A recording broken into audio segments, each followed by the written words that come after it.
Gall i fod yn anodd siarad am drawma.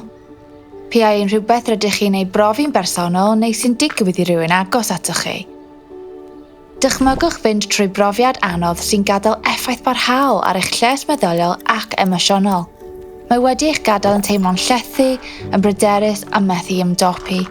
Dyma beth mae trawma yn gallu ei wneud i berson ac mae'n fwy cyffredin nag y byddwch chi'n feddwl. Felly, sut gallwn ni helpu rhai sydd wedi'i brofi? Dyna lle mae Fframwaith Cymru Sy'n Ystyriol o Drawma yn dod i mewn. Ei nod yw creu dull mwy cydlynol a chyson o ddatblygu a defnyddio cymorth ledled Cymru, gan ddarparu gofal gorau posibl i rhai sydd ei angen. Mae rhai egwyddorion allweddol a allu'n helpu i wneud hyn. Enghraifft, gweithio gyda'r person yw helpu i deimlo'n ddiogel ac wedi'i cefnogi, i greu ymdeimlad o ymddiriedaeth a thryloiwder, yn ogystal ag ystyried unrhyw faterion diwylliannol, hanesyddol neu rai sy'n seiliedig ar rywedd. Mae'r fframwaith hwn yn cynrychioli gwahanol fathau o gymorth y gall rhywun sy'n ymdrin â thrawma ei brofi.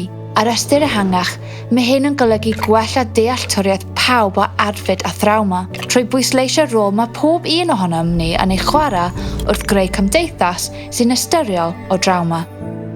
Mae dull trawma medrus yn cynnig mewnwelediad gwell i unrhyw un sy'n darparu gofal neu gymorth i bobl sydd â phrofiadau traumatig.